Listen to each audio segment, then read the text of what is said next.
आपके सवाल हमारे जवाब तो पूछें। तलत साहब, इस्लामाबाद से अहमद बात कर रहा हूँ। उम्मीद करता हूँ कि आप खैरियत से होंगे। मेरा सवाल ये है कि सियासी जमातें कब तक अवाम को बेवकूफ़ बनाती रहेंगी, कभी वोट को इज़्ज़त दो के नारे से और कभी पीडीएम के लारों से। अगर सियासी जमातें वाकई इनकलाब लाना चाहती हैं तो क्या ये सियासी जमातें अपने वर्कर्स के साथ पिंडी में धरना दें, क्योंकि बकौल वज़ीर-ए-आज़म इमरान खान अगर 20,000 लोग इकट्ठे हो जाएं तो पसीना आ जाता है। इमरान खान साहब ने जो लफ्ज़ इस्तेमाल किया था वो मुनासिब नहीं था, इसलिए पसीना बोला। उम्मीद करता हूँ आप सवाल को अपने प्रोग्राम में शामिल करेंगे और इसका जवाब देंगे। बहुत शुक्रिया। देखें, किसी भी मुल्क के अंदर सियासत का रुख दुरुस्त करने के लिए, आवाम की फलाह को हासिल करने के लिए, हकीकी जमहूरियत के क़याम के लिए एक नहीं, दो नहीं, दर्जनों रस्ते और मॉडल मौजूद हैं। उन मॉडल्स के तारीख़ी हक़ाइक़ भी हैं और वो मॉडल्स किन हालात में बाअसर साबित हो सकते हैं, बानतीजा साबित हो सकते हैं, ये भी लिखा पड़ा है सारा। अमल दरामद की बात है, क्या वाक़तन आपके ख़्याल में अपोजिशन जमातों में इतना तड़ है कि वो अपने हकूक़ के लिए ये तमाम काम कर सकें जिस तरफ आपने इशारा किया है? हम तो ये कहते हैं कि अपने हकूक़ के लिए अगर आप आवाज़ ही बुलंद कर पाएँ तहज़ीब और तरीक़े के साथ और मुसलसल एक स्टैंड के ऊपर कायम रहें तो वो भी बहुत बड़ी अचीवमेंट है। आप तो इनकलाबी बातें कर रहे हैं। ये इनकलाबी बातें जो हैं मौजूदा अपोजिशन के सेटअप के ऊपर, इनकी पिछले 3 साल की जो कारकर्दगी है, जो नारे लगाए गए और उसके बाद जो नताइज हासिल किए गए, उसके पेश नज़र जचती नहीं है। ये इनकलाबी मवाद नहीं है, ये एहतजाजी मवाद भी नहीं है, ये सिर्फ़ अतात गुजारी के मुख्तलिफ़ मॉडल्स हैं जो इन्होंने अपनाए हुए हैं। कभी उसके ऊपर लुबादा कोई ज़रा मज़ाहमत का उड़वा दिया जाता है या ओढ़ लिया जाता है और आपको रंग मुख्तलिफ नज़र आता है, बीच में से सब एक हैं। तो और उसमें नुकसान जो है ज़ाहिर है सबसे बड़ा अपोजिशन का है। और उसके बाद अगर आप देखें वसी नज़री के साथ, तो मुल्क के अंदर इंस्टेबिलिटी का एक तूफ़ान है जो क़याम पाकिस्तान के बाद से लेके अब तक जारी है। आपको हर रोज़ ये चीज़ें मैनेज करनी पड़ती हैं। ये निज़ाम किसी पल किसी को चैन नहीं लेने देता, किसी करवट बैठता नहीं है, आधा तीतर भी नहीं है, आधा बटेर भी नहीं है, न जाने क्या है। तो इसी वजह से है कि अपोजिशन ने किसी मामले के ऊपर कभी कोई मुसलसल स्टैंड लिया नहीं है और कोई कंसेंसस डेवलप नहीं किया। तो कुछ नहीं होगा जी, ऐसे काम करेंगे। अस्सलाम वालेकुम तलत साहब ज़फ़र बात कर रहा हूँ बहरीन से। मेरे ख़्याल में पाकिस्तान की आवाम को इस चीज़ का अंदाज़ा तो है शऊरी तौर पे या लाशऊरी तौर पे कि इस पाकिस्तान की इस्टेब्लिशमेंट का पाकिस्तान की सियासत में बहुत अहम किरदार है और ये वो किरदार अदा करते हैं जो आइन उनको हक़ नहीं देता अदा करने का। मेरे ख़्याल में अगर हम इस आइन को अमेंड करके और इनको जो ये हक़ अदा करते हैं या जो किरदार अदा करते हैं वो किरदार इनको कानूनी तौर पे उसका हक़ दे दिया जाए ताकि ये खुल के सामने आके अपना सारा काम करें और जो है ये मखमसा ख़त्म हो सके और ये पाकिस्तान कम से कम किसी तरह बढ़े तो सही, ताकि इस चीज़ का तो फ़ैसला हो जाए कि चलें जी ये तो साइड पे हो गया, हमने जिसको लेके आना है, हमने जिससे काम कराना है वो इसी तरह ही चलेगा और ये चीज़ ख़त्म हो के हम कहीं और बढ़ें, फिर किसी और तरफ चलें। जी यकीनन ये एक मॉडल है कि अगर किसी को ऐसे किरदार अदा करने का शौक़ है जिसके अंदर फ़ैसला साजी हो, जिसके अंदर बड़े बड़े कौमी मामलात के ऊपर पॉलिसी मुरतब करना हो, लागू करना हो, मुल्क को चलाने का शौक़ हो, तो फिर या तो बराह रास्त सियासत के अंदर आ जाएं या आइन में कोई तब्दीली ऐसी कर ली जाए कि उनको आप एक्नॉलेज ही कर लें। क्योंकि अब ये खेल जो है ये तंगी का बायस बन रहा है, ये ज़हनी तौर पर कोफ्त में कौम को मुब्तला किए हुए है कि अगर सबको पता है कि निज़ाम कैसे चल रहा है तो फिर ये तसन्नुअ और बनावट जो है वो ख़त्म कर देनी चाहिए।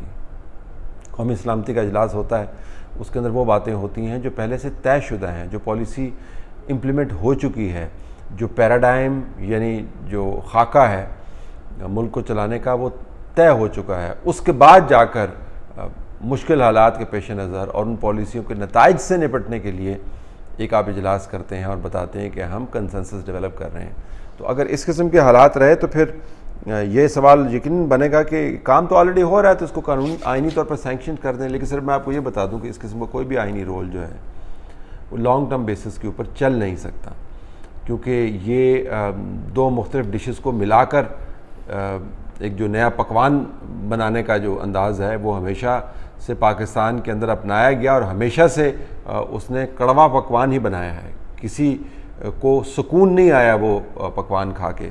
तो अगर आपने सुकून हासिल करना चाहता जो तरीका है उसके मुताबिक आप काम करें, जो आइन के अंदर लिखा हुआ है उसकी इताअत कर लें और अपने अपने मामलात जो है वो तय कर लें। फोरम्स मौजूद हैं जहाँ पर आप अपना पॉइंट ऑफ व्यू दे सकते हैं, डिफरेंसेस ऑफ ओपिनियन सामने ला सकते हैं। आप यकीनन कानून की और आइन की हद के अंदर रहकर आप लॉबिंग कर सकते हैं, लेकिन ये जो दोहरा निज़ाम है भले उसको आइन का तहफ़्फ़ुज़ हासिल हो, ये नहीं चलने का। तलत भाई, मेरा नाम वली है और सीज़ पाकिस्तानी हूँ। आपसे एक सवाल पूछना था। ये जो इमरान खान बार बार ये बोल रहे कि मैं ओवरसीज़ पाकिस्तानी मेरे साथ है, ये तो अहमकों के जन्नत में रहता है, कोई ओवरसीज़ इसके साथ नहीं है। होंगे थोड़े बहुत, लेकिन मेरा एक मसला था अभी तक वो हल नहीं हुआ। 1 साल से ग्वादर में एक ज़मीन ली थी, वो अभी तक हल नहीं हुआ। दूसरा, इसने ओवरसीज़ के लिए कुछ भी नहीं किया। ओवरसीज़ के लिए ये किया कि कोई एक मोबाइल अपने फैमिली के लिए लेके आता था, उस पर भी इसने टैक्स लगाया हुआ है। तो ये ओवरसीज़ के इंतज़ार में है, लेकिन ओवरसीज़ इसको कुछ भी नहीं देगा। क्यों? ओवरसीज़ को कुछ मिला ही नहीं है इस गवर्नमेंट से। जी, ओवरसीज़ पाकिस्तानीज़ का इमरान खान साहब की सपोर्ट तो है। देखें, पीटीआई की सपोर्ट तो मौजूद है, इसमें तो कोई शक नहीं है। ओवरसीज़ पाकिस्तानीज़ में अब वो सपोर्ट कितनी है ये एक अलहदा बहस है। ये इनका ख्याल है कि 10 में से 9 ओवरसीज़ पाकिस्तानीज़ जो हैं वो इमरान खान साहब को वोट देंगे, उनकी चाहत में मुब्तला हैं और बार बार यही बात की जाती है। लेकिन जिन इश्यूज़ की आपने निशानदेही की, इसके अंदर बहुत सारी और चीज़ें ऐड भी की जा सकती हैं। उनकी ज़मीनों के जो मामलात हैं, उनके जो वोटिंग राइट्स के गिर्द जो तनाज़ा घूमता है उसको अगर आप उठा के देख लें, और फिर उनकी अमली सियासत के अंदर जो शिरकत है उसको आप उठा के देख लें, और दर्जनों ऐसे मामलात हैं जिसके ऊपर कोई वाज़ेह पॉलिसी मुरतब नहीं की गई और जो पॉलिसियाँ मुरतब की गई हैं उनसे उनका नुकसान होता है। तो ये भी टेस्ट होने को है कि ये सपोर्ट कितनी ज़्यादा है। लेकिन मेरे ख्याल में ये हम नहीं कह सकते कि कोई भी उनके साथ नहीं होगा। अगर तमाम सियासी जमातों में से आप तरतीब बनाएं तो ओवरसीज़ पाकिस्तानीज़ अभी भी पीटीआई को ज़्यादा पसंद करते हैं। अब वो सियासी एडवांटेज में तब्दील होगा कि नहीं, वोट में तब्दील होगा ही नहीं, वो एक अलहदा बहस है। किसी का किसी को पसंद करना और किसी का किसी के लिए वोट करना दो अलहदा मामलात हैं। लेकिन ये आप नहीं कह सकते कि ओवरसीज़ पाकिस्तानीज़ में पीटीआई की जो है वो पॉपुलैरिटी नहीं है, ये नहीं कह सकते। पॉलिसीज़ जो हैं उनके नुकसानात यकीनन हैं, जिसकी तरफ आपने निशानदेही की। तलत साहब, मैं मसूद बोल रहा हूँ मस्कत से। मेरी राय में पाकिस्तान का FATF की ग्रे लिस्ट में रहना जो है एज अ होल हमारे लिए फ़ायदे की बात है, क्योंकि ये जो भी हुकूमत आती है वो कर्ज़े अवाम के नाम पे लेने के लिए ये सारे चक्कर चला रही है। अवाम के नाम पे कर्ज़े लेते हैं और ख़ुद अपनी अयाशियों में ये उड़ा जाते हैं। तो ना हम ग्रे लिस्ट से निकलेंगे, हम पे कर्ज़े लेने की पाबंदियां लगी रहेंगी, तो कम से कम मज़ीद कर्ज़े तो हमें नहीं मिलेंगे। तो अच्छी बात है कि ये इंटरनेशनल एजेंसियां हमारी तरफ रुख ना करें, हमें मज़ीद भारी सूद पे कर्ज़े ना दें। जो हमारे पास है हम उसमें गुजारा करना सीखें। आपका इस बारे में क्या ख्याल है? आप ज़रा प्लीज़ आगाह करें। देखिए जी, कर्ज़ों का ठीक है, ग्रे लिस्ट के अंदर हमारी मुश्किलात हैं। अगर खुदा ना खासा ब्लैक लिस्ट में जाएं, जो हम कभी नहीं चाहेंगे, हम तो चाहेंगे कि हम ग्रे लिस्ट से भी निकलें, तो सैंक्शंस बहुत सख्त हो जाएंगी। लेकिन कर्ज़े ना लेने के लिए आपको ग्रे लिस्ट में होना या ब्लैक लिस्ट में जाने की दुआ नहीं करनी चाहिए। आपको जो प्ली है, जो केस प्लीड करना चाहिए, वो आपको ये करना चाहिए कि क्या ऐसा वक्त आएगा कि हम कर्ज़ों से जान छुड़ाने के लिए कोई हकीकी अंदरूनी लायबल मुरतब कर पाएंगे, कोई अकाउंटेबिलिटी का निज़ाम मुरतब कर पाएंगे। बार्स मौजूद हैं, कितने आप कर्ज़े ले सकते हैं, रेशोज़ मौजूद हैं आइनी तौर पर जिससे ज़्यादा आप कर्ज़े नहीं ले सकते। दुनिया भर के अंदर फार्मूलाज बने हुए हैं कि इससे ज़्यादा अगर आपने कर्ज़े लिए पाकिस्तान जैसे ममालिक ने तो उनका क्या हाल होगा। उनको अपनी पॉलिसी के अंदर शामिल करने की ज़रूरत है। और जब तक मैं आपको बताऊं, अगर किसी लिस्ट से हमें निकलना है ना कर्ज़ों से जान छुड़ाने के लिए, तो वो सियासी मारा मारी की लिस्ट है, वो उन तजर्बों की लिस्ट है जो हम सियासत के अंदर अक्सर करते रहते हैं, जिसकी वजह से कोई फ्रेमवर्क ही डेवलप नहीं हो पाता जिससे आपने पाकिस्तान की मईशत चलानी है। तो अगर किसी लिस्ट में से पाकिस्तान को निकलना चाहिए, वो ज़ाहिर ग्रे लिस्ट में से मैं तो चाहूँगा बिल्कुल निकल जाए पाकिस्तान, क्योंकि ये कोई अच्छा बैज नहीं है पाकिस्तान के लिए। और लेकिन अगर जो मेरी पसंदीदा लिस्ट है जिसके अंदर पाकिस्तान में से निकल जाना चाहिए, वो पॉलिटिकल इंस्टेबिलिटी की लिस्ट है, वो तजर्बाती सियासत की लिस्ट है, उसमें हमें नहीं होना चाहिए। तलत साहब, मैं ये मालूम ये पूछना चाह रहा था कि ये जो जितने भी लोग वज़रा हैं इनके, ये आम MNA हैं, आम MP हैं, ये सब इस तरह नवाज़ शरीफ के कलमे पढ़ते रहते हैं सुबह शाम, और इस तरह हकीराना अंदाज में, ये इनको ज़ेब देता है क्या? और दूसरी बात, ये लोग कहते हैं नवाज़ शरीफ की सियासत ख़त्म हो गई, इनकी सियासत उसी पे खड़ी हुई। जिस दिन नवाज़ शरीफ का नाम लेना बंद कर देंगे, इनकी सियासत दब जाएगी, ख़त्म हो जाएगी। तो नवाज़ शरीफ का रुतबा 3 मरतबा का मुंतखब वज़ीर आज़म और एक आम MP है, इस तरह के हकीराना अंदाज में बात करता है जैसे पता नहीं क्या। चलो उसके लेवल का कोई आदमी हो तो उससे उस तरह बात करे कुछ अच्छा भी लगता है, लेकिन इन लोगों का स्टाइल ऐसा है जैसे पता नहीं क्या, बिल्कुल सामने वाला बिल्कुल, और ये उसके नाखून के बराबर भी नहीं है जहाँ तक मेरा ख्याल है। फवाद चौधरी हैं, शेख रशीद हैं, इसके कैलिपर के लोग हैं क्या ये इनके बराबर के? उस पर तज्जिया कीजिएगा।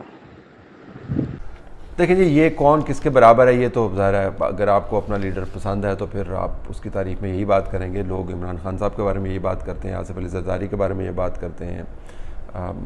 दूसरी जमातें जो हैं वो अपने लीडरान के बारे में ऐसी सोच रखती हैं। तो ये तो अपनी जगह पे ठीक है आपकी बात। अगर आप समझते हैं कि नवाज़ शरीफ बहुत बड़ा लीडर है, दूसरे उसके नाखून के बराबर भी नहीं है, तो फिर ये आपकी सोच हो सकती है।